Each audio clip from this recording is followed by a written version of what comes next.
Jelang Piala Dunia U17 2023, Timnas Indonesia U17 dipermak Barcelona Juvenil A03. Timnas Indonesia U17 yang bertransformasi menjadi Garuda United U17 mengalami kesulitan saat menghadapi tim U19 Barcelona, yang dikenal sebagai Barcelona Juvenil A, dalam uji coba internasional di Bali. Pertandingan yang berlangsung di Stadion Ngurah Rai, Denpasar, pada Rabu, 2 Agustus 2023, malam WIB tersebut berakhir dengan kemenangan telak bagi Barcelona Juvenil A dengan skor 3 gol tanpa balas. Barcelona Juvenil A langsung mengambil inisiatif menyerang sejak awal dan berhasil membuka keunggulan melalui gol Brian Perez pada menit ke-25. Timnas Indonesia U17 sempat mendapatkan peluang pada menit ke-43 melalui Habil Akbar, namun tembakan tersebut masih melambung di atas gawang Barcelona Juvenil A. Sayangnya, pertahanan Timnas Indonesia U17 kembali kebobolan pada menit ke-45, ketika Alexis Olmedo berhasil mencetak gol kedua untuk Barcelona Juvenil A. Kekalahan Timnas Indonesia U17 semakin bertambah pada menit ke-49 ketika Guillermo Fernandes Casino berhasil mencetak gol ketiga untuk Barcelona Juvenil A. Ini menjadi uji coba internasional terakhir mereka di Stadion Ngurah Rai setelah sebelumnya menghadapi Kashima Antlers U18 pada 5 Juli 2023. Selanjutnya, Timnas Indonesia U17 akan kembali ke Jakarta untuk melanjutkan pemusatan latihan dan seleksi sambil menanti pertandingan uji coba berikutnya melawan Timnas Korea Selatan U17.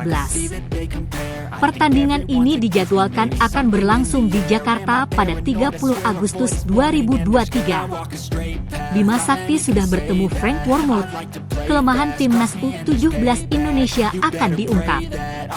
Pelatih Timnas U17 Indonesia, Bima Sakti, telah berkomunikasi dengan Frank Wormold yang akan mendampingi skuad Garuda Asia menuju Piala Dunia U17 2023. Frank, yang akan menjadi Direktur Teknik PSSI, telah tiba di Indonesia dan akan mengawasi latihan Timnas U17 di Bali. Bima Sakti menyambut positif kehadiran Frank dan telah berdiskusi dengannya melalui platform daring. Frank memiliki pengalaman sebagai pelatih Timnas U20 Jerman selama 6 tahun. Dia mengutarakan bahwa perannya adalah memberikan masukan kepada Bima terkait Timnas U17 Indonesia. Sementara semua aktivitas di lapangan menjadi tanggung jawab mantan pemain Timnas Indonesia tersebut. Frank juga akan memberikan panduan kepada skuad Garuda Asia, terutama dalam persiapan menghadapi pertandingan uji coba melawan Barcelona Juvenil A dan Kashima Antlers. Setelah pertandingan uji coba, Frank akan memberikan pandangannya tentang performa skuad Garuda Asia, termasuk penilaian terhadap pemain seperti Arhan Kaka dan lainnya. Tim pelatih selanjutnya akan melakukan evaluasi dan menentukan komposisi terbaik untuk berkompetisi di Piala Dunia U17 tahun ini. Pergantian rumput JS untuk Piala Dunia U17 2023 dianggap keputusan tepat. Kementerian Pekerjaan Umum dan Perumahan Rakyat, Kemen-PUPR, berencana mengganti rumput di Jakarta International Stadium, JIS, untuk menjadi tuan rumah Piala Dunia U17 2023. PSSI telah mengajukan JIS dan 7 stadion lain sebagai kandidat tuan rumah Piala Dunia U17 2023 di Indonesia, yang akan berlangsung dari 10 November hingga 2 Desember 2023. FIFA merekomendasikan penggantian rumput JIS karena tidak sesuai standar, yang akan memakan waktu lebih dari 2 bulan dengan anggaran sebesar 6 miliar rupiah.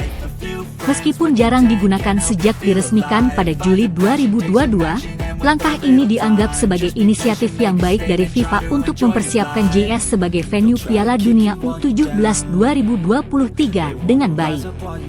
Deretan pemain luar negeri andalan Timnas Indonesia di kualifikasi Piala Dunia 2026 menanti perkembangan Marcelino dan kawan-kawan. Timnas Indonesia siap kembali berlaga di ajang resmi. Skuad asuhan Shin Tae-yong akan terjun di ronde pertama kualifikasi Piala Dunia 2026.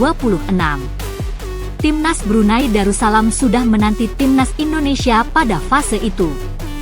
Akan ada 2 leg yang harus dijalani kedua tim sebelum berlaga di putaran kedua kualifikasi Piala Dunia 2026. Laga leg pertama di kualifikasi Piala Dunia 2026 zona Asia direncanakan akan digelar di Indonesia pada 12 Oktober 2023. 5 hari kemudian, Brunei Darussalam akan menjadi tuan rumah dalam pertandingan kedua. Pelatih Timnas Indonesia, Shin Tae-yong, diperkirakan tidak akan melakukan terlalu banyak perubahan pada skuadnya. Para pemain yang bermain melawan Timnas Argentina pada Juni lalu kemungkinan akan dipertahankan. Khususnya para pemain Timnas Indonesia yang bermain di luar negeri. Elkan Bagot, yang telah menjadi andalan Timnas Indonesia sejak debutnya pada 2021, berjuang untuk mendapatkan tempat di skuad Ipswich Town, klub yang akan berlaga di Liga level kedua Inggris pada musim 2023-2024. Elkan Bagot menunjukkan penampilan yang apik pada laga-laga pramusim Ipswich, termasuk ketika klub tersebut berhasil mengalahkan RB Leipzig belum lama ini. Sementara itu, Jordi Amat semakin nyaman dalam karirnya di Malaysia. Sebagai bek tangguh, ia baru saja membawa Johor Darul Ta'zim meraih juara Piala FA Malaysia 2023. Pada laga final, JDT berhasil memenangkan pertandingan dengan skor 2-0 melawan Kuala Lumpur City FC, dan Jordi Amat bahkan berperan sebagai kapten dalam pertandingan tersebut.